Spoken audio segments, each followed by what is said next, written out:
Hello, my friends, hello, and welcome once again to stately Vaughan Manor, where Roger and I have returned to talk about a brand new book. A brand new book on this channel? That never happens. It's happening today. I'm actually talking about a new book. This book was just released on August 1st. And it's this book. This is Lord of a Shattered Land by Howard Andrew Jones. The Chronicles of Hanover, Volume 1. So this was published by Baen Books, and Baen Books very kindly sent it to me to take a look at. Which was awesome because this is a book in my very favorite subgenre of all time, which is sword and sorcery. This is an old school sword and sorcery book, but a new one, so how about that?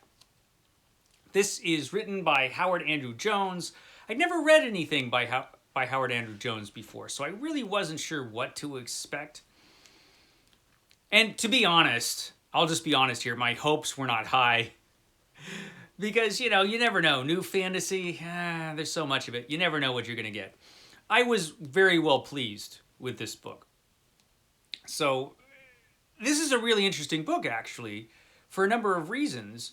First of all, it has a really interesting setting. The world in this is really cool. Most fantasy novels are based on some kind of a fantasy version of a medieval setting. This is a fantasy version of an ancient setting. So the setting for this is kind of a fantasy version of the ancient Mediterranean. And just to read from the inside real quick, the Dervan Empire has at last triumphed over Volanus, putting the great city to the torch, its treasures looted, temples defiled, and fields sown with salt. What little remains of Volanus is scattered across the empire, its treasures plundered, and its survivors sold into slavery. So the Dervan Empire in this is very much the Roman Empire. And Volanus is Carthage. So this is loosely based on the Punic Wars between Rome and Carthage. And Hanover is Hannibal, basically. Hanover is an ex-general. He was a general, but now he's not a general anymore because his city was destroyed. His country was destroyed. And all of the people of Volanus have been put into slavery all across the Dervan Empire. And so loosely based on the Punic Wars, although there are some pretty significant differences. And that kind of makes it interesting. So first of all, there's a map here, and this is the map of Hanover's land. And as you can see, it's sort of a backwards, bizarro version of the Mediterranean. And there are some things in this book about the Dervan Empire, for example, that are very close to ancient Rome, very close. Right down to the kind of togas people wear and the chariot racing teams being named after colors and that kind of stuff. There's some weirdly specific details in this which make it clear that this is very much the Roman Empire, the Dervan Empire. But there are some significant differences. For one thing, there was not an emperor during the Punic Wars. Rome was a republic when it was fighting Carthage. Emperors came later. In this book, in the Dervan Empire, there is an emperor. And in the actual Punic Wars, Hannibal had been dead for years when Carthage was destroyed, completely destroyed by Rome. Fields sown with salt, everything that happens to Volanus. Hannibal was long gone by that point. And here, this happened when Hannibal was still alive. Now, during the destruction of Volanus, Hannibal seems to die. He arrives at the city and attempts to defend the city, but he seems to he seems to be killed, but no, he survives. And his city has been completely destroyed. Everybody he knows has been killed because thousands of people have been killed. And the comparatively few people who have survived have been put into slavery. And they're scattered all across the Dervan Empire at this point. Now, Hanover has survived. And Hanover is an interesting guy. He's an older guy. He was a general, but he is older. He's like my age. He's 50 something. So he has a lot of experience. And he decides what he's going to do is that he is going to attempt to free every single one of his people who have been enslaved by the Dervan Empire. He's going to try to free them all. A seemingly impossible task, but that is the task he gives himself. So that's the basic premise of this. The way it's told is really cool.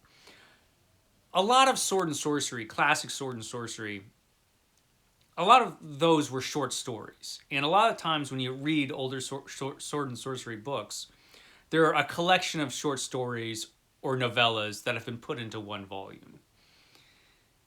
The Elric books, a lot of the Elric books were like that. Conan, the Conan series is like that. This is kind of like that in that each chapter of this book can hold its own as an individual adventure. It's like a short story. But every chapter does build on what came before. So you have individual adventures that build on each other and do basically tell one story, which is the story of Hanover trying to free his people and how he goes about doing this, and how he has different adventures while he's doing this. And so this basically chronicles his story. In fact, there is a chronicler, Antares Sosilos. Antares actually becomes Hanover's friend and traveling companion. And he's a really good character. The adventures as sword and sorcery adventures are really, really good ones. I was pretty impressed by this. Perhaps my expectations were low, but this turned out to be really, really good. It's a really excellent read, especially if you like this type of classic sword and sorcery. This was just a delight. I mean, and it is if you like that kind of thing. And it has a lot of things that are interesting about it. Hanover, for one, is probably the best thing about this book. The world itself is really cool, like I said. It's kind of this alternate universe Rome, where it's clearly Rome, but things are different. Which kind of reminds me of those old Sword and Sandals movies, like those old Sword and Sandals movies where even if the movie is supposed to take place in a historical period, the costumes are wrong, and you could have different people in the same movie wearing armor and using weapons that are of the wrong periods. It's that kind of thing. It has that kind of feel where it's kind of a sword and sandals adventure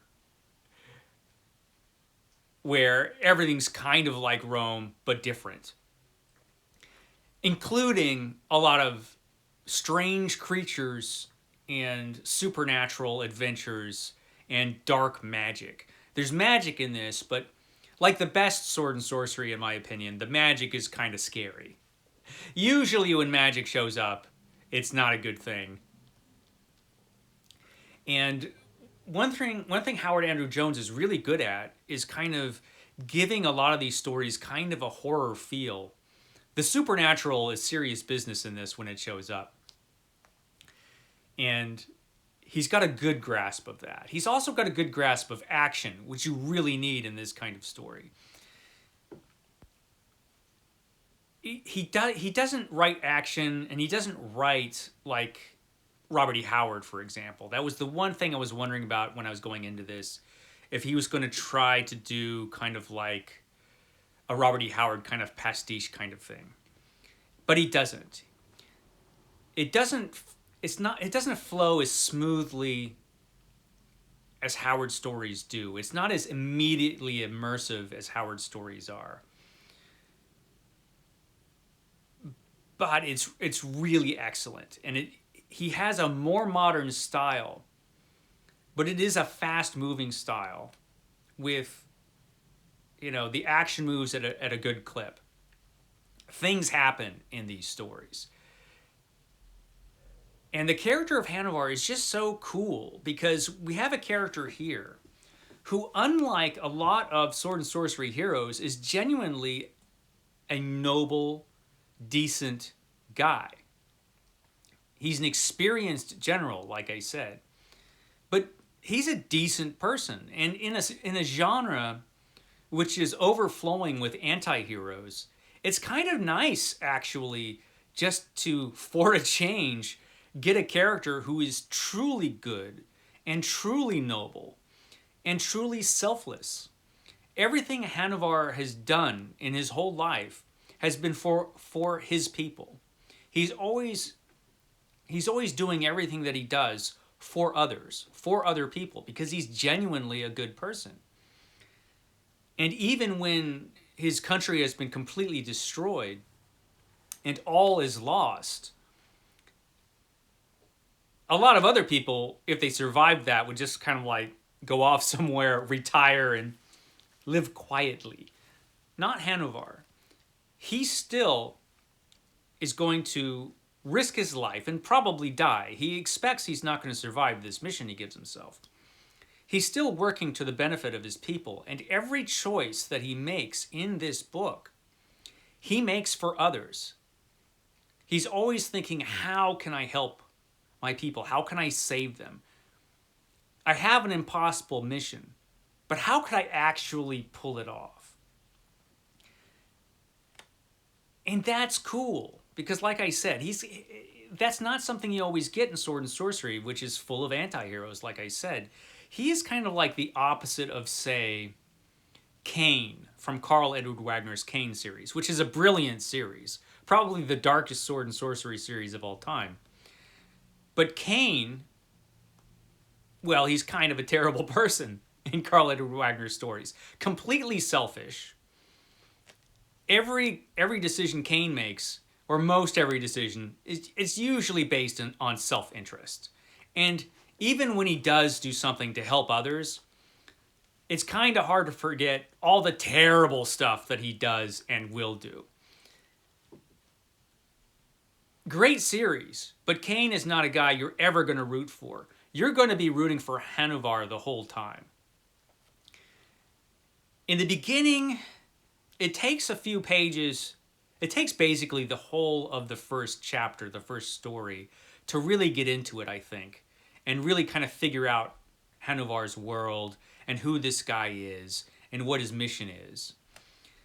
But as the book goes on, there really is a lot of character development with Hanover because you learn more about him as time goes on. And one of the things I was thinking of when I was reading this is, this guy is 50-something years old.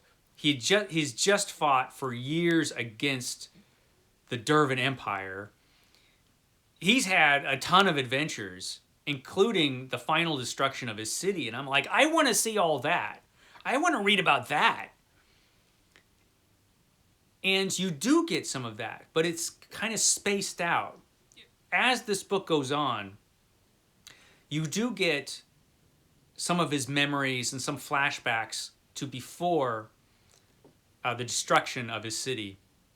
And finally, the destruction of his city. But Howard Andrew Jones is pretty skillful the way he does that.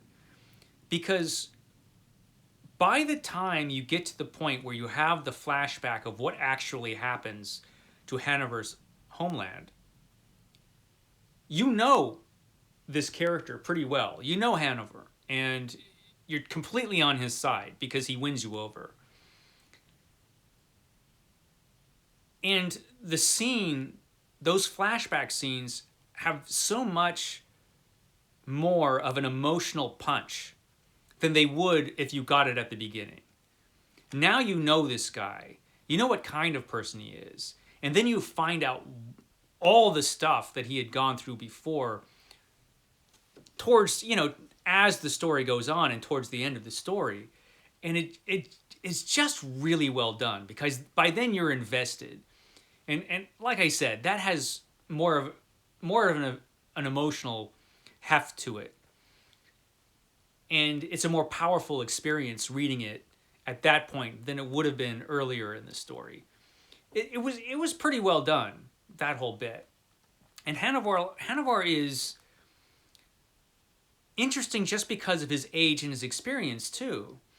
Because this book starts with him as an older guy. Now Hanover is still very strong, very powerful. If you stand against him in a one-on-one fight, he's going to kill you, right? Because he's that good. But he is a mortal being, and if he gets in a fight with several antagonists at once, he could be in a lot of trouble because he's not a Superman. He is very much a human being, although one who's super tough and badass. But his toughness and his skill isn't the thing that's keeping him alive. And it's not the thing that's going to save his people. That is his experience. His intelligence and his experience. If his homeland had been destroyed when he was 25 or 30 years old, you get the sense that he would have no chance to pull off what he's trying to pull off. But because he's older, because he's had so much experience and he knows what he's doing and he's at this particular point in his life, that is what gives him a chance to pull off what he's doing. And despite being a super noble good guy, if you try to stop him from doing what he needs to do to save his people, he will just up and kill you. He will just up and kill you. This was a general. He's lived in wars for years, and he's very experienced, and he's had that thing that commanders have to do, in that he had to send his own people into battle knowing many of them would be killed. So he has no illusions about combat or fighting or war or what he needs to do to get the job done. So there's no hesitation when it comes to killing if he has to. He doesn't mull it over, like, oh, geez, and moralize over it. He's been through all that. He's past that in his life. He knows what he needs to do. And so if you try to stop him, you're probably going to die.